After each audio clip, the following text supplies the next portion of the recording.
Okay,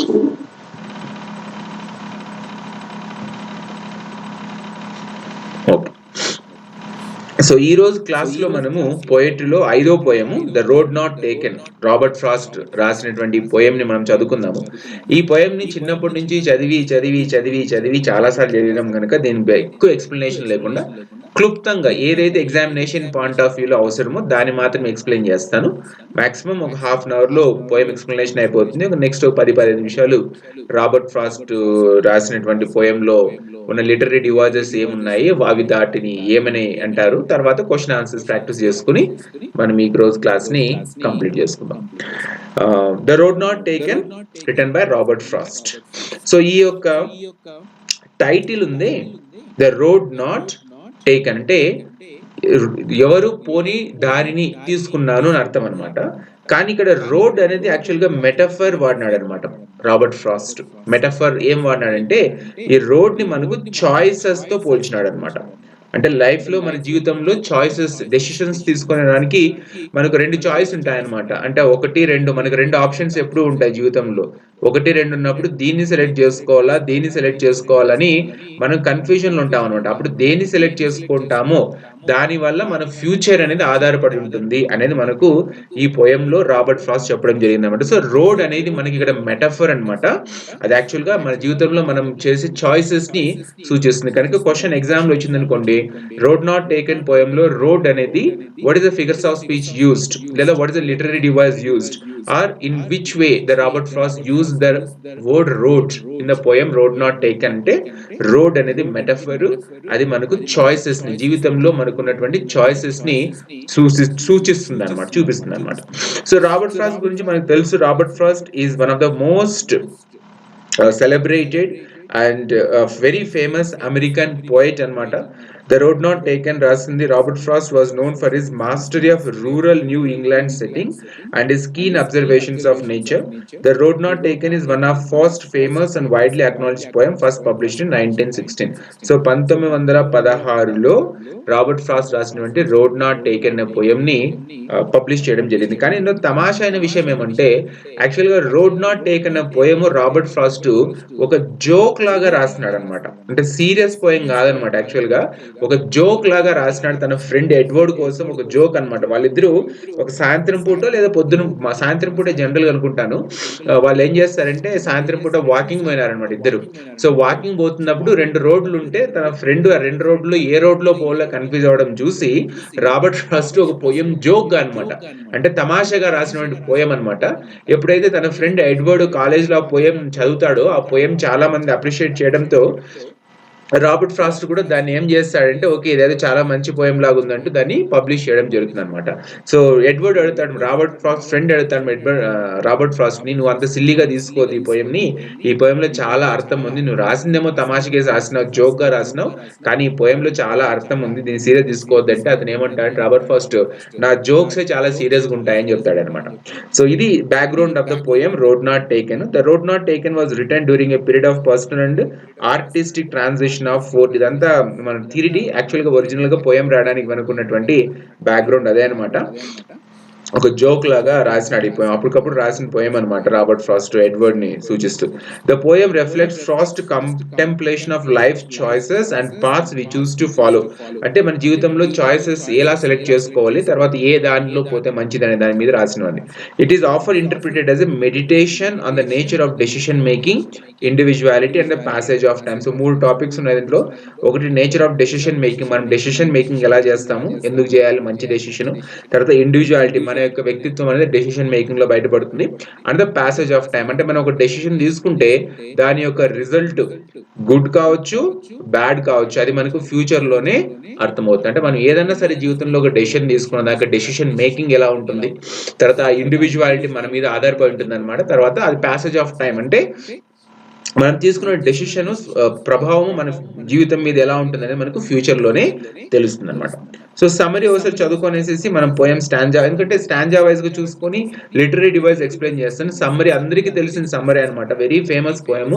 2 దారులుంటాయి. 2 దారుల్లో ఏ దారిలో పోవాలని రాబర్ట్ ఫ్రాస్ట్‌కి డౌట్ వచ్చినప్పుడు, మళ్ళా జీవితంలో మనకు ఎప్పుడైతే 2 దారులు ఉంటాయో అంటే ఇది మేలా, అది మేలా అంటూ 2 దారులున్నప్పుడు ఏ దారిని మనం సెలెక్ట్ చేసుకుంటామంటే చాలామంది మనం ఏం చేస్తాము, అందరూ పోయే దారిలోనే గొర్రెల గుంపులో మనం కూడా గొర్రెల్లాగా మారిపోయి మనం కూడా ఏం చేస్తాం అదే దారిలో ముందుకు పోతాం. ఎవరో ఒకరో ఇద్దరో చాలా కొంతమంది మాత్రమే ధైర్యం చేసి ఎవరు పోనటువంటి దారిలో కొత్త దారిలో ముందుకు పోవడానికి ప్రయత్నం చేస్తారు. సో ఎవరైతే పాత దారిలో పోతుంటారో అందరూ నడిచిన దారిలో మనము నడుస్తూ ఉంటే మనం కూడా వాళ్ళతో పాటు సాఫీగా సక్రమంగా ఏదో ఉన్నంతలో గడిచిపోతుంది. అలా కాకుండా ఎవరూ పోనటువంటి కొత్త దారిలో పోతే మన జీవితంలో కొత్త కొత్త అనుభవాలు వస్తాయంటూ రాబర్ట్ ఫ్రాస్ట్ చెప్తున్నాడనమాట. నాకెప్పుడో తెలుగు సినిమాలో పాట ఏదో ఉంది గుర్తుకొస్తుంది. మహేష్ బాబుది అనుకుంటా. ఎవ్వరు నడవని దారిలో నడిచి ఏదో అంటూ ఒకటి వస్తుంది అనుకుంటా. ఏదో కౌబాయ్ సినిమాలో ఏదో సినిమాలో పాట పాడతాడు. టక్కరి దొంగలు అంటాడు. ఏదో పాట గుర్తు రావడం లేదు సార్. అందరూ నడిచే దారిలో నేను నడిచను, నా దారి సపరేట్ ఇది అంటాడు మొత్తానికి. లిరిక్స్ ఏదో వస్తుందన్న టక్కర్ దొంగ. తర్వాత మన రజనీకాంత్ కూడా అంటాడు నా దారి రహదారి అది అంటాడు కదా. సో దారి అనేది యాక్చువల్ గా మనకు మెటాఫర్ అనమాట. చాయిస్ అది అంటే మన జీవితంలో మనం సెలెక్ట్ చేసుకునే చాయిస్ అనమాట. 2 దారులు ఉంటాయి, 2 మార్గాలు ఉంటాయి, 2 ఆప్షన్స్ ఉంటాయి. ఆ దాంట్లో మనకు ఫస్ట్ ఉంటుంది, సెకండ్ ఉంటుంది. ఫస్ట్ వన్ అనేది ఈజీగా ఉంటుంది, అందరూ పోయిన దారి అనమాట. సెకండ్ వన్ చాలా డిఫికల్ట్ గా ఉంటుంది. సో మనము చాలా మంది, నేను కూడా నాతో కూడా కలుపుకొని మనం ఏం చేస్తాము, 99.99% ఈజీగా ఉన్న దారినే మనం ఎంచుకుంటాము. ఎవరో 0.1% వాళ్ళు మాత్రమే కష్టమైన దారిని ఎంచుకుంటారు. వాళ్ళు దానివల్ల వాళ్ళు చాలా గొప్ప వ్యక్తులుగా మారుతారు అని మనకు చిన్నప్పటి నుంచి చెప్పడం జరుగుతుంది. కానీ చెప్తారే కానీ మనకు జనరల్ గా మన జీవితంలో మనం డెసిషన్ తీసుకోవాల్సి వచ్చినప్పుడు మనం చాలా వరకు ఈజీ దారిలోనే పోవడానికి మనం చేస్తాం. సో పోయేట్ కూడా అదే చెప్తున్నాను అనమాట. 2 దారులు ఉన్నప్పుడు ఆ 2 దారుల్లో అందరూ పోయే దారిని వదిలేసి పోయేట్టు ఇంకొక దారిని తీసుకున్నాడు, ముందుకు పోయినాడు అనమాట. ఆ ముందుకు పోవడం వల్ల ఏమవుతుంది అతనికి కూడా అర్థం కావడం లేదనమాట. తను తీసుకున్న డెసిషన్ రైటా రాంగా అని అర్థం కావడం లేదనమాట. ఆ డెసిషన్ యొక్క ప్రభావము కాన్సిక్వెన్సెస్ అతనికి ఫ్యూచర్ లోనే తెలుస్తాయి, కానీ అతను కూడా నిట్టూరుస్తున్నాడు అనమాట. ఆ నిట్టూర్పులో ఫ్యూచర్ లో అతను తీసుకున్న డెసిషన్ అంటే రైట్ డెసిషన్ అయితే ఫ్యూచర్ లో అతను సంతోషంగా నిట్టూర్పు విడుస్తాడు. రాంగ్ డెసిషన్ అనుకోండి బాధతో నిట్టూర్పు విడుస్తాడు. సో ఇది మొత్తం పోయం కంతా కూడా ఇంతే అనమాట. ఇంతకు మించి దీనికి ఏం లేదు. అర్థం ఏమంటే మన జీవితంలో మనకి ఎప్పుడు కూడా 2 దారులు ఉంటాయి, 2 ఆప్షన్స్ ఉంటాయి, చాయిసెస్ ఉంటాయి అనమాట. అందులో మనం ఏది తీసుకుంటామంటే మన ఇండివిజువాలిటీ మీద ఆధారపడి ఉంటుంది, మన మనస్తత్వం మీద, మన వ్యక్తిత్వం మీద ఆధారపడి ఉంటుంది. ఆ తీసుకున్నటువంటి డెసిషన్ వల్ల మన జీవితంలో ఎలా మార్పు అవుతుంది, ఏం జరుగుతుంది, ఎలాంటి మార్పులు వస్తాయి, మంచా చెడా అనేది మనకు ఫ్యూచర్ లోనే అర్థమవుతుంది అంటూ కన్ఫ్యూజన్ తోనే మనకు డెసిషన్ మేకింగ్ చేస్తాం అనమాట. చాలా మంది ఎవరికి చాలా వరకు క్లారిటీ ఉంటుంది. So the road not taken is a reflective poem in which the speaker recounts a moment of decision making in their life. Faced with two diverging paths in a forest, the speaker reflects on the significance of choosing one path over the other. ఎందుకు ఒక రెండు ఉన్నప్పుడు ఒక దాన్ని select చేసుకుంటామంటే మన వ్యక్తిత్వం, మన యొక్క పర్సనాలిటీ మీద ఆధారపడుతుంది అనమాట. మనకు అందరికీ ఏమనుకుంటాం, మనం ఎందుకు ఎక్కువ కష్టపడాలా, ఉన్నంతలోనే జరిగిపోతే చాలే అనుకుంటాం అనమాట. అవసరమైన రిస్క్లను తీసుకోవాలి. Although both paths appear equally appealing, the speaker ultimately decides to take the less travelled path. అంటే తక్కువ మంది పోయినటువంటి మార్గాన్ని మన రైటర్ తీసుకున్నాడు అనమాట. Knowing that it will make all the difference in their life journey. Difference అంటే ఏమి, మంచైనా కావచ్చు చెడైనా కావచ్చు. The poem explores themes of choice, individuality and the unpredictable natures of life journey. So ఇది మనకు సమ్మరీ అన్నమాట. నేను మీకు poem stanza by stanza explain చేస్తాను, దాంతో మీకు లిటరరీ డివైజెస్ వస్తున్నామండి. సో నేను రాసుకున్నాను, ఆల్రెడీ నోట్స్ ప్రిపేర్ చేసుకున్నాను అనమాట. సో ఇక్కడ మీకు ఏముందంటే ఫస్ట్ పోయం కి లెఫ్ట్ సైడ్ నేను బ్యాక్గ్రౌండ్ రాసుకున్నాను, రైట్ సైడ్ దాని యొక్క ఎక్స్ప్లెనేషన్ రాసుకున్నాను అనమాట. సో ఇది యాక్చువల్ గా poem written as a joke for a friend Edward Thomas అనమాట. సో తన ఫ్రెండ్ రాబర్ట్ ఫ్రాస్ట్ యొక్క ఫ్రెండ్ ఎడ్వర్డ్ థామస్ అనే వ్యక్తి ఇతను రాబర్ట్ ఫ్రాస్ట్ ఇద్దరు కలిసి పోతున్నప్పుడు 2 దారులు వచ్చినప్పుడు ఏ దారిలో పోవాలా అంటే అర్థం కాక కన్ఫ్యూజ్ అవుతున్న ఫ్రెండ్ని చూసి ఒక జోక్ లాగా రాసినటువంటి పోయము ఇంత ఫేమస్ అయిపోయింది అనమాట. సో ఇది మనకు గుర్తుపెట్టుకోవాల్సిందంటే ఆ క్వశ్చన్ అడుగుతారు రాదని నాకైతే తెలియదు. నేనైతే ప్రిపేర్ అవుతున్నాను చదివినా అనమాట. Return as joke for a friend Edward Thomas. Robert Frost Edward Thomas కలిసి వెళ్తున్నప్పుడు 2 దారులు కనిపించినప్పుడు ఆ దారిలో ఏ దానికి పోలో అర్థం కాక కన్ఫ్యూజన్ అయిన ఎడ్వర్డ్ థామస్ చూసి ఒక జోక్ లాగా ఒక అంటే తమాషాగా రాసినటువంటి పోయమే ద రోడ్ నాట్ టేకెన్. అందులో రోడ్ అనేది మెటాఫర్ అనమాట, చాయిసెస్ సూచిస్తుంది. And this poem begins with a dilemma, అంటే కన్ఫ్యూజన్ అనమాట. ఇదా అదా, ఇది చేద్దాం అది చేద్దాం అనే ఒక డిలెమాతో ఈ పోయం స్టార్ట్ అవుతుంది అనమాట. సో పోయం ఎన్ని స్టాంజర్స్ ఉంది ఇక్కడ? 1 2 3 4, ఒక్క నిమిషం మీకు చూపిస్తాను. 1 2 3 4 స్టాంజర్స్ లో ఉంది. సో మొత్తం పోయం అంతా వచ్చేటప్పటికి మనకి ఇక్కడ 4 స్టాంజర్స్ లో పోయం ని రాయడం జరిగిందనమాట. ఈచ్ స్టాంజా హ్యాస్, ఇక్కడ చూడండి 1 2 3 4 5 లైన్లు, 1 2 3 4 5, 1 2 3 4 5. సో లాస్ట్ స్టాంజా కూడా మనకు ఎన్ని లైన్లు ఉంది? 5 లైన్స్ ఉందన్నమాట, 5 లైన్స్. సో ఎందుకు అంటే స్ట్రక్చర్ కూడా అడగవచ్చు అనమాట. క్వశ్చన్స్ ఎలా అడుగుతాడో మనకు తెలియదు కనుక స్ట్రక్చర్ 1 2 3 4 5 అంటే there are 4 stanzas in this poem and each stanza has 5 lines each. అన్ని ఈక్వల్ నంబర్ లో లైన్స్ ఉన్నాయన్నమాట. తర్వాత ఈ లైన్స్ లో మనకు రైమ్ స్కీమ్ వచ్చి ఏబిఏఏబిబి. ఇక్కడ చూస్తే మీకు రైమ్ స్కీమ్ ఏబిఏఏబి అంటే ఇక్కడ చూడండి, wood, both, stood, could, undergrowth. So ఇక్కడ ఏమవుతుంది, ఒక్క నిమిషం నేను కూడా కరెక్ట్ లింక్ ఇస్తాను. సో ఇప్పుడు మనకి రైమ్ స్కీమ్ వచ్చేటప్పటికి ఏం కనిపిస్తుంది, ఇక్కడ మనకు ఇచ్చిన రైమ్ స్కీమ్ ఏమి ఏబిఏఏబి అంటే ఇక్కడేమో ఇది ఏ, ఇది బి, తర్వాత ఇక్కడ ఏమవుతుంది మరి ఏ వస్తుంది, మరి ఏ వస్తుంది, మరి బి వస్తుంది. అంటే ఫస్ట్ లైన్ 4th లైన్ తో మ్యాచ్ అవుతుంది, sorry first line 3rd line తో మ్యాచ్ అవుతుంది, 4th లైన్ తో మ్యాచ్ అవుతుంది. అంటే 1 3 4 ఈ 3 ఒక రకమైన రైమ్ స్కీమ్ లో ఉన్నాయి. తర్వాత సెకండ్ లైన్ 5th లైన్ ఒక రైమ్ స్కీమ్ లో ఉన్నాయి అనమాట. So this is the rhyme scheme వచ్చి ఏబిఏబి అనేది అన్నిట్లో అలాగే ఉందన్నమాట. 2 మీటర్ వచ్చేటప్పటికి మనకు ఇయాంబిక్ టెట్రామీటర్. నేను కూడా ఇయాంబిక్ టెట్రామీటర్ చదువుకున్నాను ఎక్స్ప్లెయిన్ చేద్దామని, కానీ అవసరం లేదు ఎందుకంటే అది మళ్ళీ పూర్తిగా వేరే దానికి వెళ్ళిపోతుంది అనమాట. ఈ పోయంలో మీకు ఎగ్జామినేషన్ పాయింట్ ఆఫ్ వ్యూలో రైమ్ స్కీమ్ అడిగితే ఏబిఏఏబి అనే రైమ్ స్కీమ్ ఉంటుంది. తర్వాత మీటర్ వచ్చేటప్పటికి ఇయాంబిక్ టెట్రామీటర్ అనేది మనకు దీంట్లో వాడబడడం జరిగింది. And this poem is has 4 stanzas and each stanza has 5 lines. ఇది స్ట్రక్చర్ ఆఫ్ ద పోయం గుర్తుపెట్టుకోండి. నెక్స్ట్ ఈ పోయం మనం ఇక్కడ గమనిస్తే ఏమి ఇచ్చినారు ఈ పోయం అనేది ఒకసారి మనం గమనిస్తే ఫస్ట్ స్టాంజాలో ఏముందో చూద్దాం. ఫస్ట్ స్టాంజా అనేది మనకి ఇక్కడ కన్ఫ్యూజన్ తో స్టార్ట్ అవుతుంది. ఆ విషయం మీకు నేను ముందే చెప్పినాను. ఫస్ట్ స్టాంజా మనకి ఇక్కడ కన్ఫ్యూజన్ తో స్టార్ట్ అవుతుంది. ఏముంది ఇక్కడ? 2 roads diverged in a yellow wood, and sorry I could not travel both, and be one traveler long I stood, and looked down one as far as I could, to where it bent in the undergrowth. So ఇక్కడ మనకు roads అనేది already మీకు నేను చెప్పినాను metaphor అనమాట. అక్కడ metaphor లాగా వాడబడడం జరిగింది, దాన్ని చాయిసెస్ కింద తీసుకుంటాము. తర్వాత ఈ 2 రోడ్స్ అనేది యాక్చువల్గా సింబాలిజం అనమాట. అంటే మనకు 2 రోడ్లు అనగానే మనకి ఏం కనిపిస్తుంది, కళ్ళు ముందు మనకు ఇలాంటి దృశ్యం కనిపిస్తుంది అనమాట. అంటే ఇట్లా 2 రోడ్లు, రోడ్ నెంబర్ 1, రోడ్ నెంబర్ 2. అంటే మనిషి ఇక్కడ నిలబడినాడు, అతనికి ముందర కళ్ళు ముందర ఏం కనిపిస్తుంది, 2 రోడ్లు కనిపిస్తున్నాయి అనమాట. 2 రోడ్స్ అనేది సింబాలిజము, తర్వాత రోడ్స్ అనేది మెటఫర్. తర్వాత ఆ రోడ్స్ అనేది ఏమిటిగా మెటఫర్ అంటే ఇంకొక విధంగా దేనికో ఏ పదాని కోసం ఇది వాడినారంటే చాయిస్ అనే పదాన్ని లేదా చాయిసెస్ అనే పదం కోసము రోడ్స్ అనేది మన రాబర్ట్ ఫ్రాస్ట్ వాడడం జరిగింది అనమాట. 2 రోడ్స్ అనేది మాత్రం symbolism. 2 roads diverged in a yellow wood. So ఇక్కడ మనకి ఏదో ఫారెస్ట్ అనుకుందాం, ఇక్కడ పెద్ద పెద్ద చెట్లు ఏదో ఫారెస్ట్ ఉందంతా. అందులో ఏముంది 2 roads డైవర్జ్ అంటే ఇట్లా పంగరోడ్లు అంటాం కదా మనకు, ఇట్లా పంగరామాలేమో అంటారు. పంగరోడ్లు అంటే ఇటువైపు ఒకటి పోతుంది, అటువైపు పోతుంది అనమాట. 2 కూడా ఏమవుతుంది, ఫారెస్ట్ లో పోతున్నాయి. సో ఫారెస్ట్ లో పోతుందంటే ఏముంది, ఈ రోడ్డు ఎంత దూరం వరకు చూడగలుగుతున్నాడు, కొంత దూరం వరకే చూడగలుగుతున్నాడు మన రాబర్ట్ ఫ్రాస్ట్. ఆ ఫారెస్ట్ లోపలికి ఎలా ఉందో రోడ్డు అయితే అతనికి కనిపించడం లేదు.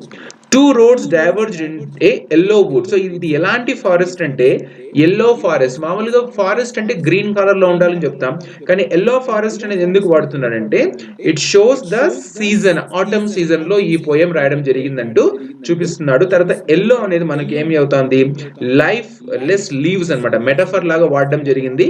లీవ్స్ అనేవి ఉన్నాయి, ఎల్లో అనే లీవ్స్ యాక్చువల్గా ఎలాంటి లీవ్స్ అంటే లైఫ్ లెస్ లీవ్స్ అనమాట. తర్వాత ఇక్కడ మనకు ఎల్లో వుడ్ అనేది మనకు మెటానిమ్ అనేది వాడబడడం జరిగింది. ఫిగర్స్ ఆఫ్ స్పీచ్ గుర్తుపెట్టుకోండి, మెటానిమ్ అనేది ఎల్లో వుడ్ అనే దాంట్లో వాడబడడం జరిగింది. తర్వాత ఎల్లో వుడ్ అనేది దేనికోసం సింబలైజ్ గా చేసి మాట్లాడుతున్నాడు అంటే ఆటమ్ సీజన్ ని చూపిస్తూ మాట్లాడుతున్నాడు. తర్వాత ఈ పోయం స్టార్ట్ అయ్యి మనకు డైలమాతో స్టార్ట్ అవుతుంది. టూ రోడ్స్ అనేది సింబాలిజము, రోడ్స్ అనేది మెటఫరు. ఆ మెటఫర్ దేనిలో ఉంది, చాయిసెస్ అనేది ఉంది. ఎల్లో వుడ్ అనేది ఏంది, ఆటమ్ సీజన్ చూపిస్తుంది. తర్వాత ఎల్లో అనేది లైఫ్ లెస్ లీవ్స్ చూపిస్తుంది. కానీ ఆటమ్ సీజన్ లో ఎల్లో వుడ్ లో లైఫ్ లెస్ లీవ్స్ ఉన్నటువంటి ట్రీస్ ఏవని అడిగితే ఆల్డర్ అండ్ బిర్చ్ ట్రీస్, ఏఎల్డిఆర్ ఆల్డరు, తర్వాత బిర్చ్ ట్రీస్ అనే యొక్క ట్రీస్ ని మనకు ఆటమ్ సీజన్ లో ఎల్లో వుడ్ లో అంటే ఆ యొక్క ఫారెస్ట్ లో మనకు చూపిస్తున్నాడు. అంటే ఒక్క లైన్ లో మీకు ఇన్ని ఫిగర్స్ ఆఫ్ లిటరీ డివైజెస్ వాడడం జరిగింది అనమాట. Two roads diverge in yellow wood అంటే అతను ఒక చోట నిలబడినాడు రాబర్ట్ ఫ్రాస్ట్, రెండు దారులు ఫారెస్ట్ లోకి పోతున్నాయి. ఇలాంటి ఫారెస్ట్ అంటే లైఫ్ లెస్ లీవ్స్ అనమాట ఉన్నటువంటి ఫారెస్ట్, ఆటమ్ సీజన్ లో ఆకులు రాల్చినటువంటి ఫారెస్ట్. అంటే ఫారెస్ట్ మనకి ఇక్కడ పచ్చగా ఏం చూపించడం లేదనమాట, అంటే జీవితాన్ని మనకి పోల్చుతున్నాడు. ఒక జీవితంలో చాలా కష్టమైన జీవితంలో రెండు దారులు కనిపిస్తున్నాయి అనమాట. ఆ రెండు దారుల్లో ముందుకు పోతే ఏమవుతుందో జీవితం అర్థం కావటం లేదన్నమాట రాబర్ట్ ఫ్రాస్ట్ కూడా. And sorry I could not travel both, ఇతనికేమో రెండు దారుల్లోనూ పోయి చూసుకొని వచ్చి ఈ దారిలో పోతే బాగుంటుందా ఈ దారిలో పోతే బాగుంటుందా అని చూసుకొని వచ్చి ముందుకు పోవాలనేది ఉంది. కానీ నేచర్ అలాంటి పవర్, నేచర్ అలాంటి ఫెసిలిటీని, ఫ్యాకల్టీని మన రాబర్ట్ ఫ్రాస్ట్ కి పోయేటికి ఇవ్వలేదన్నమాట. ఎందుకంటే ఒక దారిలో ముందుకు పోయిన తర్వాత మళ్ళీ వెనక్కి వచ్చి ఇంకో దారిలో పోవడానికి అవకాశం ఇక్కడ లేదనమాట. And sorry I could not travel both, so రెండు దారిలోనూ పోవాలని ఉంది రాబర్ట్ ఫ్రాస్ట్ కి, కానీ అవకాశం అయితే లేదు. And sorry I could not travel both and be one traveller long I stood, so నేను ఒకే ఒక ట్రావెలర్ కనుక, నేను ఒకే దాంట్లో దూరం పోవాలి కనుక. And look down one as far as I could, అంటే మీ ఒక దాంట్లోనే ముందుకు పోవాలి, ఎందుకంటే జీవితం మనకు ఒకటే కనుక, ఒకే జీవితంలో రెండు ఛాయిస్లు ఉన్నప్పుడు ఒక 60 ఏళ్ళు బతికే జీవితంలో ఒక డెసిషన్ తీసుకుని ఒక ఉద్యోగంలోకి పోయిన తర్వాత 30 ఏళ్ళు పనిచేసి మరి వెనక్కి వచ్చి అరే ఈ ఉద్యోగం నాకు నచ్చలేదు ఇంకో ఉద్యోగం చేస్తానంటే వయసు అయిపోయి ముసలైన తర్వాత ఏం చేయలేం కనుక అతను ఏం చెప్తున్నాడు అంటే, నా పాయింట్ ఆఫ్ వ్యూలో నేను చెప్తుంది ఏమంటే, రెండు దారులు కనిపించినాయి, రెండు చాయిసెస్ ఉన్నాయి, ఇది చేస్తే బాగుంటుందా అది చేస్తే బాగుంటుంది అనుకున్నప్పుడు ఏదో ఒకటే చేయాలి, ఎందుకంటే ఒకటే జీవితము ఒకటే మనిషి కనుక రెండిట్లోనూ సగం దూరం పోయి వెనక్కి వచ్చి సగం దూరం ముందుకు పోదామంటే ఉన్న జీవితం కాస్త అయిపోతుంది. And look down one as far as I could, అంటే ఏం చేస్తున్నాడు ఇక్కడ, ఎంత దూరం వీలైతే అంత దూరం చూస్తున్నాడు అనమాట. ఇందులో పోతే బాగుంటుందా ఈ దారిలో పోతే బాగుంటుందా అంటూ చూడడం అయితే చేసినాడు అనమాట. And look down one as far as I could to where it bent in the undergrowth, so ఎంత దూరం వరకు అయితే చూడగాడు అంత దూరం చూసినాడు, ఎక్కడైతే రోడ్లు డిసప్పేర్ అయిపోతున్నాయో అంత దూరం వరకు అతను చూడడం అయితే జరిగిందనమాట. సో ఇక్కడ మనకు అండర్ గ్రోత్ అనేది సింబాలిజం గా వాడబడడం జరిగింది. తర్వాత ఇక్కడ ఏముందంటే మనకు అండ్ అండ్ అండ్ అని మూడు అండ్తో స్టార్ట్ అయినాయి. నవీన్ సార్ వినిపిస్తుందా క్లీన్ గా? సో ఇక్కడ చూడండి, ఫస్ట్ స్టాంజర్లో మీకు second line, third line, fourth line and and and అనే కంజంక్షన్ తో స్టార్ట్ అయింది అనమాట. దీని లిటరీ డివైజ్ వచ్చి అనఫోరా అనే లిటరీ డివైజ్ ఇక్కడ వాడడం జరిగింది. సో అనఫోరా అని ఏమనంటే ఒకే పదాన్ని అన్ని లైన్ లో 2-3 సార్లు రిపిటేషన్ గా వాడబడ్డాన్ని అనఫోరా అంటారు.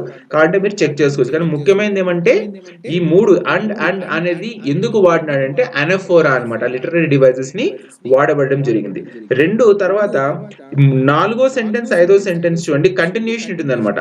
And look down one as far as I could to where it bent in the undergrowth, ఎంత దూరం వరకు అంత దూరం చూడగలిగినాడంటే చెప్తున్నప్పుడు ఈ రెండు లైన్లు ఏమవుతుందంటే ఈ లైన్ లో స్టార్ట్ అయ్యి నాలుగో లైన్ లో ఇన్ఫర్మేషన్ ఐదో లైన్ లో ఎండ్ అయింది కనుక దీన్ని మనం ఎంజాంబ్మెంట్ అంటాం అనమాట. అంటే ఏదైనా ఒక ఇన్ఫర్మేషన్ కంటిన్యూటీ ఉందనుకుందాం పోయంలో, అంటే ఒక లైన్ లో కంప్లీట్ కాకుండా ఇంకొక లైన్ లో కిందికి వచ్చింది అనుకోండి, దాన్ని ఎంజాంబ్మెంట్ అంటాం.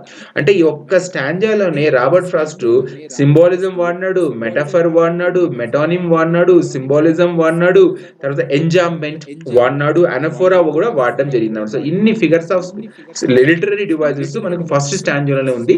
సమ్మరీ ఏముంది, 2 రోడ్లు చీలే చోట నిలబడినాడు, దూరం చూసినాడు, ఎంత దూరం వరకు వీలైతుంది అంత దూరం వరకు చూడడం జరిగింది. రాబర్ట్ ఫ్రాస్ట్ కి ఒకే ఒక దారిలో పోవాల్సిన అవసరం ఉంది, డెసిషన్ ఇప్పుడు తీసుకోవాల్సింది అనమాట. అది ఫస్ట్ స్టాంజ్ ఎక్స్ప్లెనేషన్. సెకండ్ స్టాంజకి వస్తే, then took the other as just as fair and having perhaps the better claim because it was grassy and wanted wear, though as for that the passing there had worn them really about the same. So ఇప్పుడు ఏం చేసినాడు, ఒక దాన్ని చూసినాడు, then took the other, ఇంకొక దాన్ని చూస్తే as just as fair, ఇది కూడా అంతే అందంగా బ్యూటిఫుల్ గాను ఫెయిర్ గానే ఉంది, ఇది కూడా కరెక్ట్ ఆప్షన్ అనిపిస్తుంది. అంటే 2 ఆప్షన్ ఉన్నాయి, ఒకటేమో చాలా కష్టంగా అనిపిస్తుంది, ఇంకోటేమో చాలా కష్టంగా అనిపిస్తుంది అనుకున్నాడు, కానీ ఇది కూడా మామూలుగానే కనిపిస్తుంది, ఇది కూడా బాగానే ఉంది అనిపిస్తుంది. అంటే రెండు చాయిస్ లో ఏది తీసుకోవాలనుకున్నప్పుడు 2 బాగానే అనిపిస్తున్నాయి.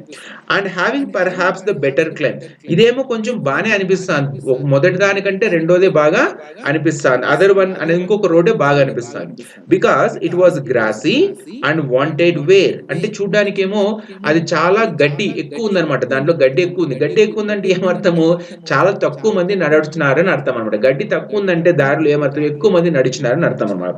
అండ్ వాంటెడ్ వేర్, ఇక్కడ ఏముంది, వాంటెడ్ వేర్ అనే దాంట్లో అలిటరేషన్ అనేది వాడడం జరిగిందనమాట. Though as far that the passing there had worn them really about the same.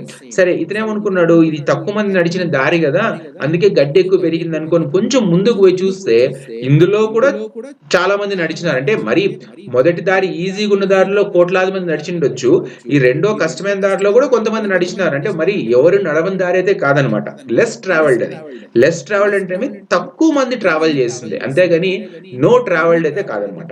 Then took the other as just as fair and having perhaps the better claim because it was grassy and wanted wear, though as far that the passing there had worn them really about the same. ఇక్కడ ఏముంది మనకి గుర్తుపెట్టుకోవాల్సిందంటే, ఇక్కడ wear అనేది మామూలుగా అంటే wear and tear అంటాం అనమాట, అంటే అరిగిపోవడం అనేది మనుషులకి లేదా జంతువులకి వయసు అయిపోతుందని చెప్తాం. కానీ ఇక్కడ మనకి ఏం చేసినాడు రాబర్ట్ ఫ్రాస్ట్, ఇక్కడ పర్సోనిఫైడ్ చేసినాడు అనమాట. అంటే పాత ఆ యొక్క దారిని మనిషిలాగా, అంటే మనిషికి ఉన్నటువంటి గుణాలు ఆపాదించి పర్సోనిఫికేషన్ అనే ఫిగర్స్ ఆఫ్ స్పీచ్ లేదా లిటరరీ డివైజెస్ ని వాడబడడం జరిగింది అనమాట. So covered with leaves, first travel చాలా వరకు లీవ్స్ అయితే ఉన్నాయి, కవర్ చేసి ఉన్నారు, కానీ అంత మరీ ఈక్వల్లీ ట్రావెల్డ్, ఇది కూడా పర్లేదు, ఎక్కువ మంది ట్రావెల్ చేసినట్టున్నారు.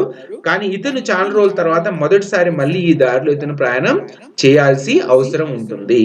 And then they took the other as just as fair and having perhaps the better claim because it was grassy and wanted way, though as for that passing there had won them really about the same. ఇందులో మనకి ఏముంది, irony వాడడం జరిగింది అనమాట ఈ line లో చూడండి. And having perhaps the better claim అనే దాంట్లో మనకు ఐరనీ వాడడం జరిగింది, అంటే చెప్తున్నాడు ఎవరు పోలేదని చెప్తున్నాడు, కానీ కొంచెం అర్థమైంది అనమాట, లేదు కొంతమంది అయినా ట్రావెల్ చేస్తున్నారు అంటూ చెప్పేదాన్ని మనకేమి ఐరనీ అనేది లిటరరీ డివైస్ ఇక్కడ వాడడం జరిగింది అనమాట.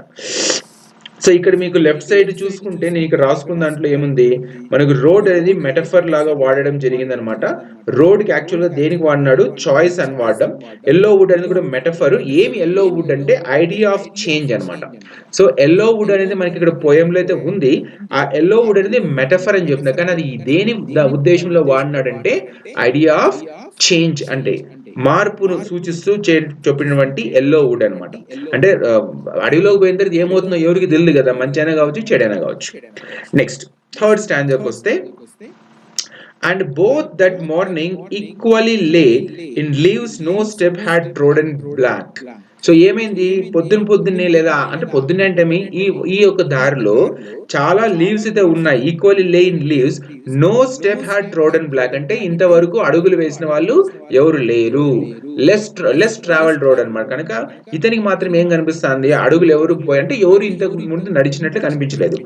ఓ సరే, రెండోదేమో కష్టమైన డిఫికల్ట్ రోడ్డు, ఫస్ట్ వన్ ఏమో ఈజీ రోడ్. సో 2 రోడ్లు ఉన్నాయి, ఒకటేమో ఈజీ ఉంది, ఒకటేమో డిఫికల్ట్ రోడ్ ఉంది.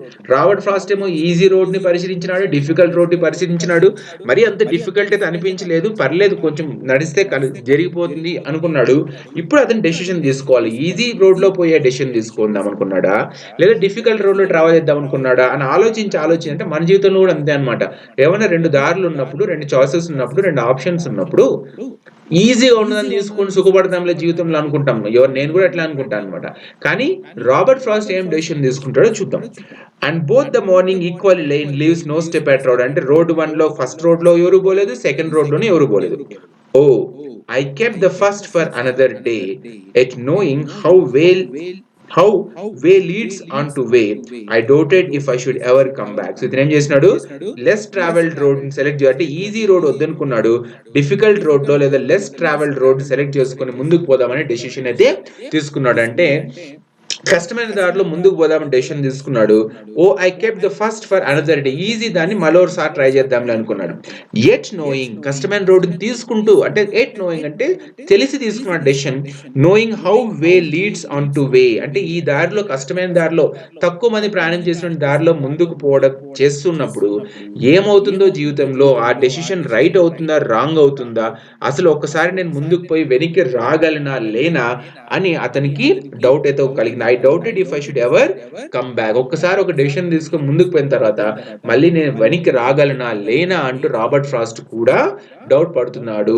అంటే అంటే నమ్మకం కలగటం లేదు రాబర్ట్ ఫ్రాస్ట్ కూడా. అనుమానంతోనే అతను ముందుకు పోవడం మొదలైంది. అంటే మనం కూడా ఏదైనా డెసిషన్ తీసుకున్నప్పుడు ఆ డెసిషన్ యొక్క కాన్సిక్వెన్సెస్ ఫ్యూచర్ లోనే మనకు అర్థమవుతాయి, కానీ ప్రెసెంట్ లో మనకు అర్థం కాదు. కానీ ధైర్యంగా మనము డెసిషన్ తీసుకోవాల్సి ఉంటుంది. లాస్ట్ స్టాండ్కి వచ్చేటప్పటికి ఏముంది, సరే ఒక డెసిషన్ అయితే తీసేసుకున్నాడు, చాలా కష్టమైన రోడ్ లో పోవాలని డెసిషన్ తీసుకున్నాడు.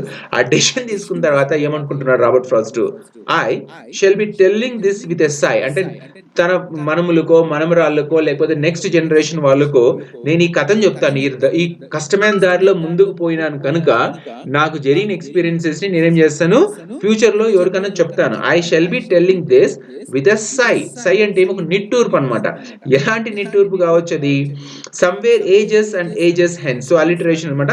ఏజెస్ అండ్ ఏజెస్ అంటే చాలా సంవత్సరాల తర్వాత నేను ఈ కథను చెప్తున్నప్పుడు నిట్టూరుస్తూ చెప్తానమాట. నిట్టూర్పు ఎలా ఉండొచ్చు, చాయిస్ తీసుకోవడం వల్ల రిజల్ట్ ఇన్ ఫ్యూచర్, అంటే ఒక చాయిస్ తీసుకున్నాము, ఆ చాయిస్ రిజల్ట్ మనకు ఫ్యూచర్ లోనే తెలుస్తుంది. ఆ ఫ్యూచర్ లో కానీ మన చాయిస్ మనకు మంచి చేసింది అనుకోండి, హ్యాపీగా నిట్టూరుస్తాము, లేదంటే డిసప్పాయింట్ గా నిట్టూరుస్తాము. I shall be telling this with sighs somewhere ages and ages hence two roads diverged in a wood and I took the one less travelled by. కనుక నేను ఫ్యూచర్ లో పిల్లలకో మనములకో మనమరాలకో ఎవరికైనా చెప్తాను ఈ కథని. ఏమి, I took less traveled, two roads diverged in a wood, and I took the one less traveled by, and that has made all the difference. అంటే తక్కువ మంది ప్రయాణం చేసిన దారిని నేను ఎంచుకోవడం వల్ల నా జీవితంలో మొత్తం మార్పు వచ్చింది. That make all the difference. అంటే నేను గొప్ప వ్యక్తిగా అయినా లేదా ఎందుకు పని రాకుండా అయిపోయినా కూడా దానికి కారణం ఏమంటే నేను ప్రజెంట్ లో తీసుకున్నటువంటి ఒక చాయిస్, అంటే ఒక డెసిషన్ అంటూ చెప్తున్నాడు. I shall be telling this with sigh somewhere ages and ages hence two roads diverged in a woods. చెప్తాడు కదా, రెండు రోడ్లు కనిపిస్తున్నాయి, రెండు దారులు కనిపిస్తున్నాయి, and I took the one less travelled by. తక్కువ మంది పోయినటువంటి దారిలో నేను పోయినాను, and that has made all the difference. దానివల్ల నా జీవితంలో ఇలాంటి మార్పు రావడం జరిగింది, లేదా ఇలాంటి జీవితం నేను బతకడం జరిగింది అంటూ మిగతా వాళ్ళకి చెప్తానంటూ రాబర్ట్ ఫ్రాస్ట్ మనకి పోయంలో చెప్పడం జరిగింది అనమాట. So this is the summary and explanation of the poem, Robert Frost poem the road not taken. So మనకి ఇక్కడ పారాఫ్రేజెస్ అన్ని చదువుకోండి, నోట్స్ లో మీరు చదువుకోండి. థీమ్ అండ్ మెసేజ్ వచ్చేటప్పటికి the poem explores the theme of choice and the long term effects on an individual's lives. It dwells into the nature of decision making and the impact of choice on one's path. So మనం తీసుకునే నిర్ణయాలు ఎంత జాగ్రత్తగా తీసుకోవాలి అనేది మనం గుర్తుపెట్టుకోవాలన్నమాట. ఇక్కడ out of the context కాకపోవచ్చు అయినా ఒకటి చెప్తాను. మనం ఏమనుకుంటామంటే అంతా దైవాధీనం, నా చేతిలో ఏముంది, దాన్ని తెలుగులో ఏమంటారు, తెలుగు రావటం సరిగా నాకు, శివనాకు లేని చీమైనా గుట్టదు, అంతా ముందే రాసిపెట్టి ఉంటుంది అని మనం చాలా మంది నమ్ముతాం అనమాట. సో అలా నమ్మే వాళ్ళకి డెసిషన్ మేకింగ్ లో రైట్ రాంగ్ అంటే ఏమనుకోరు అనమాట. ఏదో ఒకటి చేసుకుని ఏం జరిగినా నాదేమన్నా కర్మ అనుకునే వాళ్ళకి మనం ఈ పోయంతో ఏమాత్రం చెప్పలేము. సో అది ఎవరు నమ్ముతారో వాళ్ళు నమ్మొచ్చు, ఎవరు నమ్మరో వాళ్ళు నమ్మరు. కాకపోతే లాజికల్ గా ఆలోచిస్తే human out of the context కాదు, ఉన్నదే చెప్తున్నాను. మనిషి అనేవాడు రేషనల్ అనిమల్ అంటారు. రేషనల్ అనిమల్ అన్నప్పుడు మనకు లాజికల్ థింకింగ్ ఉండాలి, రేషనల్ థింకింగ్ ఉండాలి, ఇండివిజువాలిటీ ఉండాలి. తర్వాత దేన్నైనా సరే మెడిటేట్ చేసి అంటే ఆలోచించి నిర్ణయం తీసుకునే శక్తి సామర్థ్యాలు ఉంటేనే మన రేషనల్ అనిమల్స్ అంటారు. ఆ రేషనల్ అనిమల్స్ అన్నప్పుడు మనకు ఏదైనా డెసిషన్ తీసుకోవాల్సి వచ్చినప్పుడు ఆ డెసిషన్ తీసుకో టైంలో చాలా ప్రాసెస్ ఉంటుంది అనమాట. అంటే మనం ఆ డెసిషన్ ఎందుకు తీసుకోవాలనుకుంటాం, అసలు అవసరమా, not taking a decision is also a decision అంటారు అనమాట. కనుక ఒక డెసిషన్ తీసుకోవాలా వద్దా అనేది కూడా ఒక డెసిషన్ అనమాట. సరే, ఒక దాని మీద ఒక డెసిషన్ తీసుకోవాలని డెసిషన్ తీసుకున్న తర్వాత ఏ డెసిషన్ తీసుకోవాలి, ఏ తీసుకోవాలా, వీ తీసుకోవాలా, ఇదా ఇదా అంటూ ఆలోచించుకొని దాంట్లో మనం ఏం చేస్తాము, బేరీజ్ వేసుకుంటాం, కంపేర్ చేసుకొని కాన్సిక్వెన్సెస్ ని మనం ప్రిడిక్ట్ చేసుకుని, ఒక ఇలా అవుతుందేమో ఇది తీసుకుంటే, ఇది చేస్తే ఇది అవుతుందేమో, ఇది చేసి ఇది అవుతుందేమో అంటూ ప్రిడిక్ట్ చేసుకొని దాన్ని బేస్ చేసుకొని మనం ఏం చేస్తాము, కన్ఫ్యూజన్ ఉంటుంది, క్లారిటీ అయితే ఉండదు. ఇన్ అంబిగ్విటీ ఆర్ అంబిగ్వియస్ సిచ్యువేషన్ లోనే మనం ఏం చేస్తాము, డెసిషన్ తీసుకుంటాం. ఆ డెసిషన్ యొక్క ప్రభావం మనకు కాన్సిక్వెన్సెస్, రిజల్ట్ గుడ్ కావచ్చు బ్యాడ్ కావచ్చు, అది ఎప్పుడు తెలుస్తుందంటే మనకు ఫ్యూచర్ లోనే తెలుస్తుంది. కానీ రాబర్ట్ ఫ్రాస్ట్ ఏమో లెస్ ట్రావెల్డ్ పాత్ అంటే కష్టమైన దారిని, తక్కువ మంది ప్రయాణం చేసినటువంటి దారిని రాబర్ట్ ఫ్రాస్ట్ ఎన్నుకోవడం జరిగిందనమాట. సో ఇక్కడ నవీన్ సార్ వినిపిస్తుందా? సో నాకు కూడా ఇది అంటే చాలా సార్లు జరిగింటుంది, కానీ ఈ లెసన్ కి క్లాస్ కి అవసరమైంది ఏమంటే, నాకు కూడా జాబ్ వచ్చినప్పుడు ఆంధ్రప్రదేశ్ గవర్నమెంట్ లో జూనియర్ లెక్చరర్ జాబ్ కి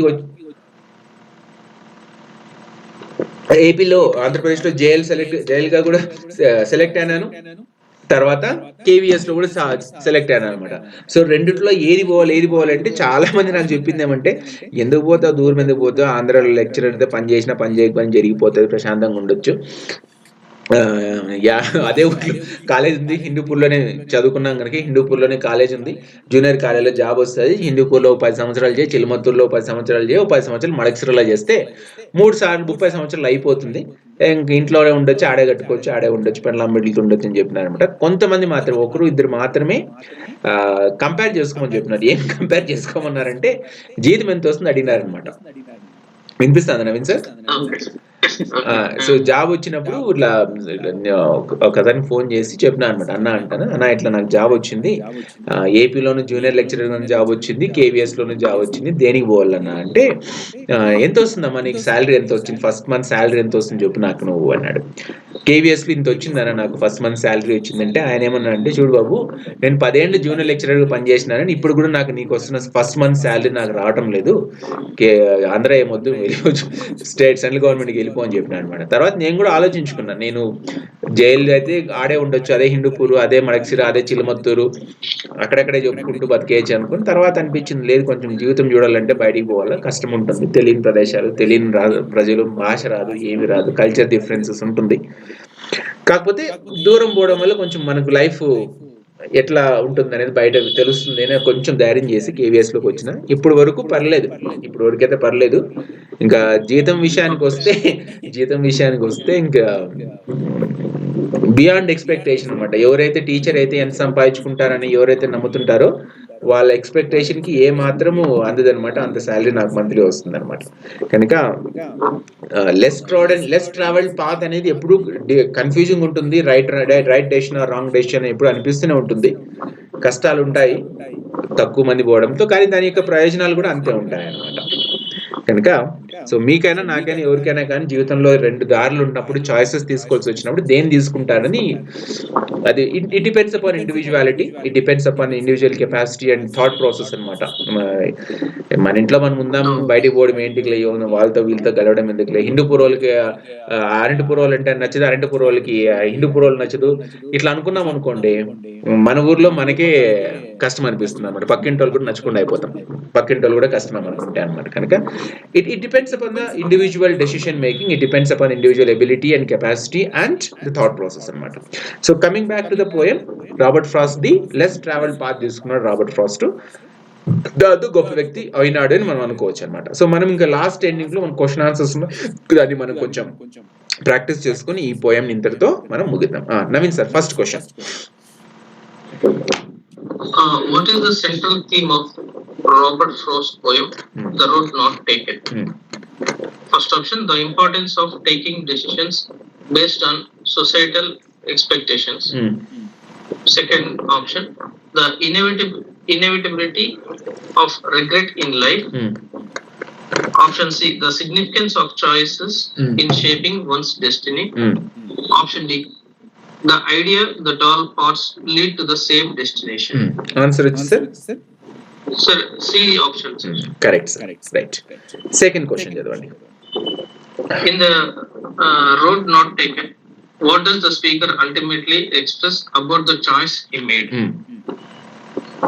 Option A, he regrets not taking the other path. Option B, he is content with the path he chose.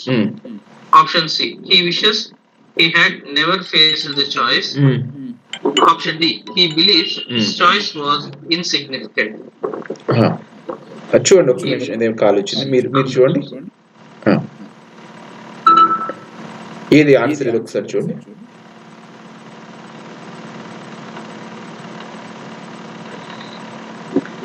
He is content with what he chose. In the road not taken poem, what does the speaker ultimately express about the choice he made? తను తీసుకున్న choice కు అతను ఏం express చేస్తున్నాడు, last లో నిట్టూరుస్తున్నాడు కదా. He regret not taking the other path కాదు, he is content with the path he chose to the, he wishes he had never face the choice కాదు, he believes his choice was insignificant కాదు. Answer వచ్చి రెండు. నేను కూడా ఒకసారి చూస్తానండి message, కొంచెం ఒక్క నిమిషం. సెకండ్ ఆప్షన్ అనుకుంటున్నా, కొంచెం డిస్టర్బ్. సెకండ్ వచ్చి బి సార్, కరెక్ట్. ఇక్కడ ఉంది he is content with the path he choose. అంటే మనం ఏదైతే డెసిషన్ తీసుకుంటామో జీవితంలో, అది మంచైనా చెడైనా దాన్ని మనం యాక్సెప్ట్ చేసుకుని ముందుకు పోవాలి. కానీ అంత ఈజీ అయితే కాదు. చెప్పడం వరకు ఈజీ అని, నరం లేని నాలుగు ఎన్నెన్నా మాట్లాడుతుంది, కానీ చెప్పడం వరకు ఈజీ, నిజంగా చేయాల్సి వచ్చినప్పుడు చాలా కష్టం అనిపిస్తుంది అనమాట. నేను ఏ ఉద్దేశంలో చెప్తున్నాను మీకు అర్థమైందా? జీవితంలో మనకు 2-3 డెసిషన్స్ చాలా ఇంపార్టెంట్ డెసిషన్స్ ఉంటాయన్నమాట. ఒకటి వచ్చి ఏం చదువుకోవాలి అనేది, అంటే మనం సైన్స్ చదువుకోవాలా, కామర్స్ చదువుకోవాలా, హ్యుమానిటీస్ చదువుకోవాలా, లేకపోతే ఇంజనీరింగ్ చేయాలా, డాక్టర్ కావాలా, ఏం కాకపోతే ఏదైనా ఎంఏ చేసుకోవాలా, అట్లా ఏదో ఉంటుంది, డెసిషన్ ఉంటుంది. రెండోది పెళ్లి. ఇంకా మూడోది వచ్చేటప్పటికి ఆస్తులు అంతస్తులు కూడబెట్టుకునేటప్పుడు ఆలోచించుకుంటాం అంటే. సో ఇందులో మనకు 2 డెసిషన్స్ లేదా 3 డెసిషన్ ఇంపార్టెంట్ ఉంటాయి. ఏం చదువుకోవాలనేది చాలా వరకు మనము డెసిషన్ తీసుకోలేము, పెద్దలు పేరెంట్స్ ఏం చెప్తే చదువుకుంటాం అనమాట. ఇంకా రెండోది పెళ్లి కూడా ఇండియాలో ఇప్పుడు కూడా దాదాపుగా 100కి 90 కాకపోయినా కనీసం ఒక 80% మంది పెద్దలు సూచించిన, దాని ఏమంటారు, పెద్దలు చూపించిన అమ్మాయినో అబ్బాయినో తల వంచి తాళి కట్టించుకొని చాలా మర్యాదస్తులుగా మనము బిహేవ్ చేస్తాం, తర్వాత ఇంట్లో కొట్టుకొని వస్తూ ఉంటాం అనమాట. సరే, మూడో క్వశ్చన్ రండి. డివోర్స్ రేట్ ఇండియాలో పెరిగిపోవడానికి కారణం ఏమంటే ఈ డెసిషన్ మేకింగ్ అనేది రాంగ్ డెసిషన్ మేకింగ్ చేసుకోవడం వల్ల జరుగుతుంది అనమాట. తర్వాత దాన్ని ఇంకొక డెసిషన్ తీసుకుంటారు, ఒక డెసిషన్ తీసుకుని ఆ డెసిషన్ బాగాలేదని ఇంకో డెసిషన్ తీసుకుంటారు, డివోర్స్. ఇంకా కొంతమంది మేధావులు ఏం చేస్తారంటే ఒక రాంగ్ డెసిషన్ ని రైట్ చేసుకోవడానికి ఇంకొక రైట్ డెసిషన్ తీసుకుంటారు, ఆ రైట్ డెసిషన్ రైట్ చేసుకోవడానికి ఇంకొక రైట్ డెసిషన్ అనమాట. రాంగ్ డెసిషన్ తీసుకుంటారు అంటే, నేను ఒకసారి చెప్తాను, లాజిక్ ఉంది, ప్రాబబిలిటీది. ఒక రాంగ్ డెసిషన్ ఏమో చేసి అవుట్ ఆఫ్ కంటెక్స్ట్ చెప్తున్నాను, ఏమనుకోవద్దండి. ఒక రాంగ్ డెసిషన్ ని మనుషులు ఇన్ కంటెక్స్ట్ విత్ మ్యారేజ్ అనమాట, ఒక రాంగ్ డెసిషన్ తీసుకుంటాము, దాన్ని రైట్ చేయడానికి ఏం చేస్తాము, ఇంకో రాంగ్ డెసిషన్ తీసుకుంటాం అనమాట. అంటే ఒకసారి పెళ్లి చేసుకుని తప్పని తెలిసిన తర్వాత మనం ఏం చేస్తాం, విడాకులు తీసుకుంటాం, దాన్ని ఏం చేస్తాము, రైట్ డెసిషన్ అనుకుంటాం. ఆ రైట్ డెసిషన్ ఏం చేస్తాం, మళ్ళీ ఇంకోసారి పెళ్లి చేసుకుంటాం అనమాట. సో ఆ రాంగ్ డెసిషన్ అని తెలిసి మళ్ళీ ఇంకో రైట్ డెసిషన్ తీసుకుని మళ్ళీ ఇంకోసారి బయటికి రావడానికి కష్టపడుతుంది. నాకు తెలిసిన ఫ్రెండ్ సర్కిల్లో 2-3 ఇట్లున్నారనమాట, పెళ్లి చేసుకున్నారు, రాంగ్ డెసిషన్ అర్థమైంది, కష్టపడి కొట్లాడి కేసులు పెట్టుకొని కోర్టుల చుట్టూ తిరిగి విడాకులు తెచ్చుకున్న తర్వాత నేను కూడా పర్లేదు ప్రశాంతంగా ఉండరు, అయిపోయింది కదా, ఏదో దాన్ని ఏమంటారు, చేసుకున్నావు, ఏదో అయిపోయింది, వదిలేయి, ఇంక ప్రశాంతంగా గడుపు అంటే నెల తిరిగేటప్పటికి మళ్ళీ ఇంకో పెళ్లి చేసుకున్నాడు. చేసుకుని మళ్ళీ ఏదో మొదటికి వచ్చింది అనమాట. నా మాట ఇందో చెప్తే ఇందో, ఆయన చెప్పింది నేనల్లా, ఇదే అనమాట. నేను ఒకసారి పెళ్లి చేసుకుని బాధపడినావు, రాంగ్ డెసిషన్ అర్థమైంది, ఆ రైట్ డెసిషన్ తీసుకున్నావు, సరే ఆ రైట్ డెసిషన్ తీసుకున్న తర్వాత మళ్ళీ ఇంకో రాంగ్ ఎందుకు డెసిషన్ తీసుకున్నావు అంటే నా కర్మ అంటాడు, ఇంకేం మాట్లాడడం మానేశాడు అనమాట. అట్లుంటుంది పరిస్థితి. మూడో క్వశ్చన్ రండి. How does Robert Frost use imagery in the road not taken to enhance the poem's theme. Imagery వాడినాడు కదా. First option, by describing a crowded city street. Option B, by illustrating a journey through a forest. Option C, by portraying the roads as equally traveled. Option D, by depicting the roads as diverging in a yellow wood. నాలుగోది D కదా. Fourth option. ఒక్క నిమిషం నేను చూస్తాను. Out of context పోయినప్పుడు ఏదో వస్తాయి, mind ఒకసారి డిస్టర్బ్ అవుతుంది. మూడో క్వశ్చన్ కరెక్ట్ సార్. రాస్తున్నప్పుడు కాన్సన్ట్రేషన్ ఫోకస్గా ఉంటుంది కనుక ఆన్సర్ గుర్తుకుంటుంది, ఆలోచించి రాస్తాము. తర్వాత అది ఒక అయిపోయిన తర్వాత అది బ్రెయిన్లోంచి ఫ్లష్ అవుట్ అయిపోతుంది అనమాట, మెమరీ స్టోర్ కాకుండా అయిపోతుంది. ఫోర్త్ క్వశ్చన్ ఏం చదువుతాను చూడండి. What tone does the speaker adopt in the road not taken when reflecting on his choice? Tone అనమాట. సాడా, హ్యాపీనా, resigned and contemplative, joyful and triumphant, indifferent and detached, angry and frustrated. What tone does the speaker adapt in the road not taken when reflecting on his choice? Angry and frustrated అయితే కాదు, resigned and contemplative ఉండొచ్చేమో, indifferent and detached అయితే కాదు, joyful and triumphant కాకపోవచ్చు sir. ఈ రెండిట్లోనే ఏదో ఉంది. మీకేమనిపిస్తుంది? Resigned and contemplative.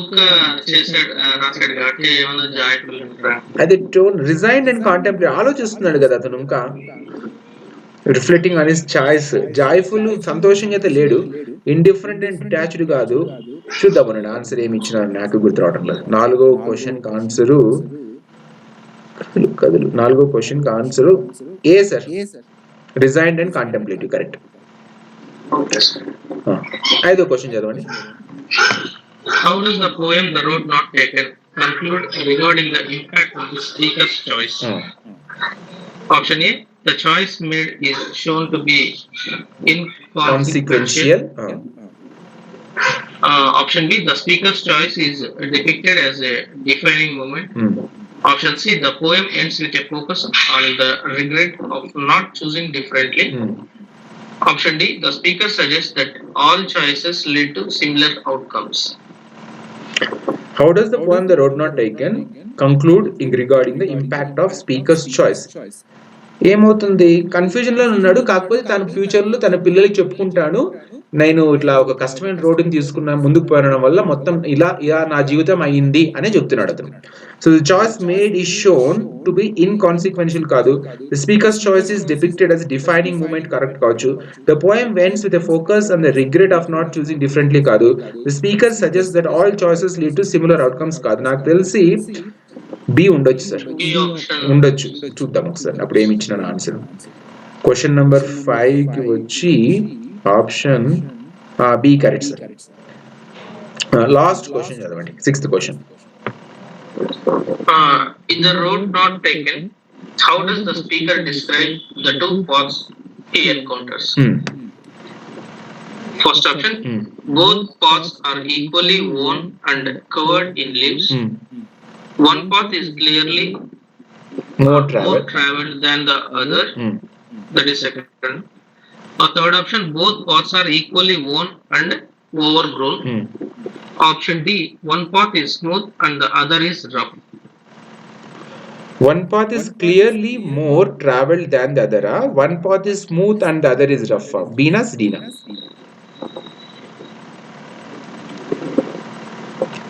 B కానీ D కానీ.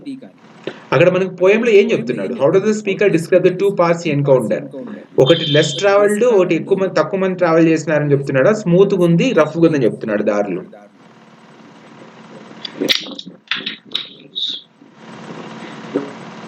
లేదా both paths are equally worn and covered in leaves? యాక్చువల్గా లెస్ పాత్ అంటే లెస్ మెంబర్స్ ట్రావెల్ చేస్తుంటే పాత్ చూస్ చేసుకున్నాడు.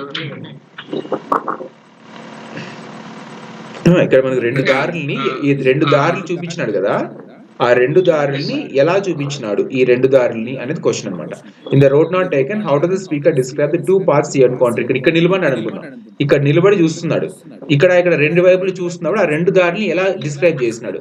Both parts are equally worn and covered in leaves. రెండు కూడా బాగా అరిగిపోయినటువంటి దారుల, one path is clearly more travel than other, అంటే ఒక పాత్ ఏమో ఎక్కువ మంది ట్రావెల్ చేసి ఇంకోటి తక్కువ మందినా. Both paths are equally worn and overgrown, రెండు కూడా పోయినాయి, గడ్డి పెరిగిపోయిందనా. One path is smooth and other is rough, ఒకటి ఈజీగా ఉంది ఇంకోటి రఫ్ ఉందనా. Option B. ఆప్షన్ బి అంటున్నారా, చూద్దాం నేనేమి ఇచ్చిన ఆన్సర్. ఆప్షన్ వచ్చి saving PDF C sir. Sixth question వచ్చి ఏ కరెక్ట్. సిక్స్త్ క్వశ్చన్ కి 1 2 3 4 5 సిక్స్త్ క్వశ్చన్ వచ్చి A. Both paths are equally worn and covered in leaves ఇచ్చిన. Both paths are equally worn and covered in leaves. So మనకు describe చేసినాడు పోయంలో రెండు దారులు కూడా. ఫస్ట్ టైం అనుకున్నాడు ఒక దారిలో మాత్రమే పోయినారు, ఇంకో దారిలో అసలు పోలేదు అనుకున్నాడు, కానీ రెండు దారిలో కూడా పోయినారు. తర్వాత రెండు దారిలో కూడా ఆకులతో కప్పబడింది అనమాట. ఓకే సరే సార్. సో ఈ పోయం మనకు ఒకసారి క్విక్ రీక్యాప్చులేట్ చేసుకుందాము, మనం ఎప్పుడు చేసేది అనమాట రీక్యాప్చులేషన్. సో ఈ పోయం ఇక్కడ మొత్తం మ్యాటర్ అంతా రాసినాను. ఈ పోయం ని రాబర్ట్ ఫ్రాస్ట్ ఒక జోక్ రూపంలో రాయడం జరిగింది తన ఎడ్వర్డ్ థామస్ అనే ఫ్రెండ్ నుంచి ఉద్దేశించి. ఈ పోయం డైలమాతో స్టార్ట్ అవుతుంది అనమాట. డెసిషన్ మేకింగ్ చేసుకోవడం ఎంత కష్టమో, రైట్ డెసిషన్ తీసుకోకపోతే ఎన్ని ప్రాబ్లమ్స్ వస్తాయో చెప్తుంది అనమాట. స్ట్రక్చర్ ఆఫ్ పోయం వచ్చేటప్పటికి ఈ పోయం 4 స్టాంజాస్ లో ఉంటుంది. తర్వాత ఈచ్ స్టాంజా హ్యాస్ 5 లైన్స్. అన్ని స్టాంజాస్ లో similar pattern of rhyme scheme ఉంది. ఏబి ఏఏబి అని ఉంది. మీటర్ వచ్చేటప్పటికి ఇయాంబిక్ టెట్రామీటర్ అనేది వాడడం జరిగింది అనమాట. ఇందులో రోడ్ అనేది మెటాఫర్ లో వాడడం జరిగింది. ఎల్లో వుడ్ అనేది మనకు మెటాఫర్ గా వాడడం జరిగింది అనమాట. సో ఎల్లో వుడ్ అంటే ఐడియా ఆఫ్ చేంజింగ్ అనుకుంటాను. ఎల్లో వుడ్ కి change of ideas, idea of change అనే దానికి మనం వాడడం జరిగింది. సో ఫస్ట్ స్టాంజాలో రకరకాల ఫిగర్స్ ఆఫ్ స్పీచెస్ లేదా మనకు లిటరీ డివైజెస్ వాడడం జరిగింది. 2 రోడ్స్ అనేది సింబాలిజము, రోడ్స్ అనేది చాయిస్ కనుక మనకి అది మెటాఫర్ అని. ఎల్లో వుడ్ అంటే లైఫ్ లెస్ లీవ్స్ అని, ఫారెస్ట్ అని. ఆ ఫారెస్ట్ ఎలాంటి సీజన్ అంటే ఆటమ్ సీజన్. ఆటమ్ సీజన్ లో ఎలాంటి చెట్లు పెరుగుతాయంటే ఆల్డర్, బిర్చ్ ట్రీస్ అని. తర్వాత ఎల్లో వుడ్ అనేది మెటానిమ్ అనే ఫిగర్స్ ఆఫ్ స్పీచ్ లేదా లిటరీ డివైస్ వాడడం జరిగింది. తర్వాత ఇందులో అండ్ అనేది అనఫోరియా అనే దాంట్లో వాడడం జరిగింది. తర్వాత ఇక్కడ మనకి 4th line 5th line continuity ఉంది కనుక ఎంజాయ్మెంట్ అనేది మనకు వాడడం జరిగింది. అండర్ గ్రోత్ అంటే డిసప్పియర్డ్ అనమాట. నెక్స్ట్ వచ్చేటప్పటికి మనకు సెకండ్ స్టాంజర్లోకి వచ్చేటప్పటికి ఐరనీ వాడడం జరిగింది. తర్వాత అలిటరేషన్ వాడడం జరిగింది. వోర్న్ అనేది మనకి ఇక్కడ పాత్ ని సూచిస్తున్నాడు అనమాట, అది పర్సోనిఫికేషన్ లాగా వాడడం జరిగింది అనమాట. తర్వాత నెక్స్ట్ స్టాంజాకి వచ్చేటప్పటికి మనకి ఏముంది, 2 దారులు చూపిస్తున్నాడు. ఆ 2 దారులు కూడా and leaves no step had trodden back. 2 దారులు కూడా ఆకులతో కప్పబడి ఉన్నాయి, ఎవరు ఇంతకు ముందు నడిచింది లేదా ఆ రోజు. కానీ ఇతను ఏం చేస్తున్నాడు, ఈజీ దాన్ని వదిలేసి కష్టమైన దాన్ని ముందు తీసుకున్నాడు. కానీ ఒకసారి ముందుకు పోవడం మొదలు పెడితే తాను వెనక్కి రాగలనా లేదా అంటూ సెల్ఫ్ డౌట్ ని ఎక్స్ప్రెస్ చేస్తున్నాడు.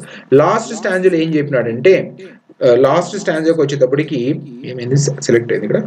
లాస్ట్ స్టాంజ్కి వచ్చేటప్పటికి ఏం చెప్పినాడంటే, నేను ఈ కథని అంటే కష్టమైన రోడ్డుని నేను తీసుకున్నానని ఒక కథని ఫ్యూచర్ లో ఎవరికన్నా చెప్తాను. ఆ 2 దారులు కనిపించిన నాకు, ఆ 2 దారిలో తక్కువ మంది ప్రయాణం చేసిన దారిని ఎంచుకోవడం జరిగింది. అందువల్లే నా జీవితంలో ఇలాంటి మార్పులు రావడం జరిగింది. So the less travelled path had made all these difference in my life అంటూ నేను చెప్తానంటూ రాబర్ట్ ఫ్రాస్ట్ మనకి ఈ పోయం ని ముగిస్తున్నాడు అనమాట. So this is the poem about the road not taken written by Robert Frost. ఇదేదో హైలైట్ అయింది, ఎందుకు highlight అయింది నాకు అర్థం. ఓకే సో ఇది పోయం సార్. సో మీకు ఏమైనా డౌట్స్ ఉంటే అడగొచ్చు. చిన్నప్పటి నుంచి చదువుకున్న పోయం ఎన్నోసార్లు రోడ్ నాట్ టేకెన్ మనం చదువుతుంటాం కనుక 2 దారులు ఉన్నప్పుడు జీవితంలో ఏ దారిని మనం తీసుకొని ముందుకు పోవాలో ఆ దారిని మనము తీసుకుంటాము. అది మంచి అయినా చెడైనా ఫ్యూచర్ లో మనకు అర్థమవుతుంది అనమాట. సో ఇది క్లాస్ సార్. సార్ ఇక్కడ దీంట్లో పర్సనిఫికేషన్ ఒకటి చూసాం సార్. అవును అవును. వేర్ అనేది ఇక్కడ ఉంది చూడండి, వేర్ అనేది ఓర్న్ ఉంది చూడండి, ఇక్కడ రాసిన నేను ఓర్న్. సారీ వాంటెడ్ వేర్ ఉంది కదా, తర్వాత ఓర్న్ ఉంది చూడండి. Because it was grassy and wanted wear. Because it was grassy and wanted wear లో alliteration. Worn them really about the same. Worn అనేది పర్సోనిఫికేషన్. ఇక్కడ worn దేన్ని సూచిస్తుంది, పాత్ ని. రోడ్డు పాత్ కదా, ఆ రోడ్ ని సూచిస్తుంది అనమాట. ఇంకేం డౌట్ ఉంది సార్? ఇంత డీప్ గా అడుగుతాడు లేదు నాకే తెలియదు, కానీ ఒకసారి నాకేమనిపిస్తుంది అంటే మనం ఏపీ టెట్ చేసాం చూడండి, సో ఏదైతే నేను మెథడ్ ఎక్స్ప్లెయిన్ చేస్తున్నానో కొంచెం నాకు ఎక్కువ అనిపిస్తుంది. ఏపీడిఎస్సిలో కూడా మీకు అంత లోతుగా వెళ్ళి ఏమి అడగకపోవచ్చు క్వశ్చన్స్ అనిపిస్తుంది.